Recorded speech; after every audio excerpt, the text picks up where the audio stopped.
Hola, ¿cómo Una estás? fotito, por Sí, favor. claro. Una fotito, por favor. Un ratito, Para eso suben. Edson Morales acaba de terminar su presentación en la Ciudad Blanca de Arequipa, un éxito total.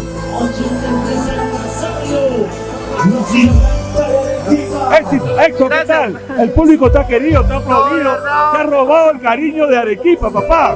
No lo puedo creer, la verdad, pero para primera vez es mucho para mí. Es mucho para mí, yo me siento muy emocionado. Más de 10.000 personas han aclamado tu música. No lo pensaba. Para mí, un respeto, un cariño muy grande a Arequipa. Me voy feliz. Me voy nuevamente a la tierra que siempre ha creído en mí, también es Bolivia. Gracias, de Te verdad. está llamando Ayacucho, te está llamando Huancayo, Huancavelica, Lima. Como siempre digo, papi, primero lo nuestro, vamos a conquistar.